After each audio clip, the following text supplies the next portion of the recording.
Alright, in this video, I'm going to show you a very good exercise to be able to use the letter patterns that I've been showing you over chord progressions. Now, in this particular exercise, we want to stick to the key of A minor or C major, okay, because these letter patterns specifically correlate to this key.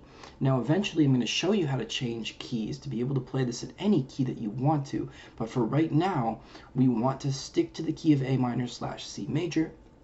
And those chords that you can use, these are only chords you can use. You can use A minor, B diminished, C major, D minor, E minor, F major, and G major, and those are the only chords that you can use. Now you could put them in any order. I'd like you to choose 4 chords and put them in any order that you want to, okay? And then what you need to do is find a looper, a chord generator, a chord progression generator. Now, I like to use a chord generator called Chord.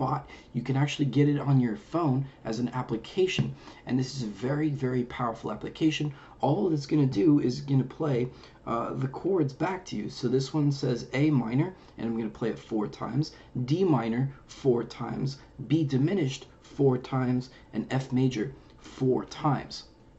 So the reason we want to have the chords play 4 times is because that way you have time to find the letter pattern, to make a little solo, and then sort of get ready for the chord change for the next chord. Now, if you want to make this harder, you can make it play 2 times each or 1 time each. But I highly recommend to start with 4. If it's a little too slow for you, you could speed up the you can make it harder for yourself.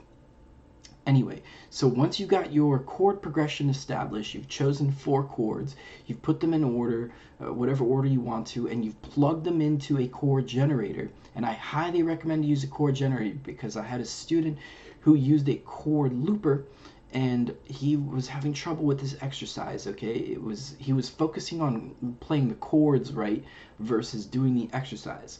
So try not to just use a looper pedal unless you're really, really good with it or something. Just try to use a chord generator that will just, play the chords for you so you don't have to worry about that part, and then you could focus only on the soloing.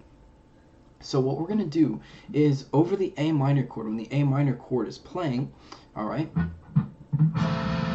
I'm going to head to my guitar, and I'm going to actually use the middle 2 strings here, and I'm just going to go find the A note right here at the 7th fret, and I'm going to use the A letter pattern over the A minor chord. Let's just do a little soloing there, and then once the D chord comes around, I'm going to shift up to the D on the same string, using the D letter pattern, play some stuff. And then once the B comes around, I'll go down to the B note. Let's say I go all the way down here. Play a little bit there, and then we go to the F note, which is going to be over here.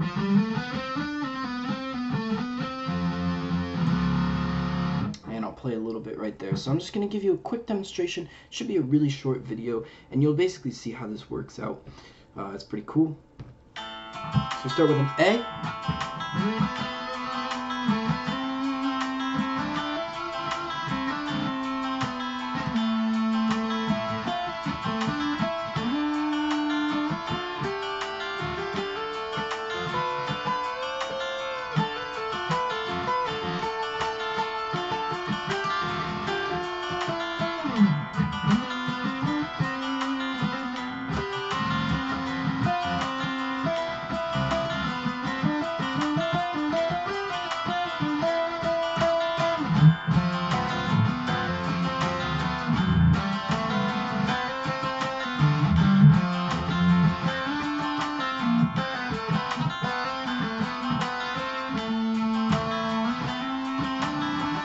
Here's the A chord.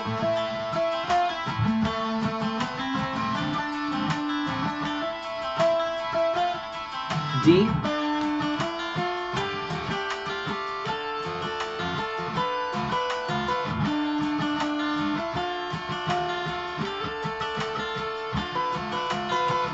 B.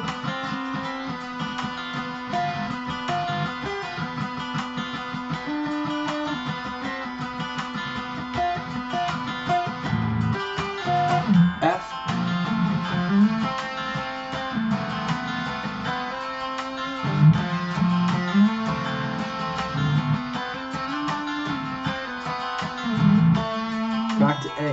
All right. And there you have it. That's the exercise. It's really cool. You just kind of go on for a couple, a few minutes or whatever, a few repetitions of the same chord progression until you kind of get bored, and then you just choose a couple other chords. All right. So this exercise is really great for when you actually know what chords are going to be played. Okay. If you don't know the chords in the background, you can't really use this same exact exercise. All right. But if you're sort of with your friend or something, right, and you know the chords that are going to be played, well, this is a great way to just sound perfectly in keys. You can see it matches the chord very, very easily and very, very nicely. Now I'm going to show you in another video a great strategy for if you don't know the chords. All right, if you just use just a general backing track, then there's a different strategy. But for for when you do know the chords, this matches up very nicely, as you can see. And hopefully you enjoyed this exercise.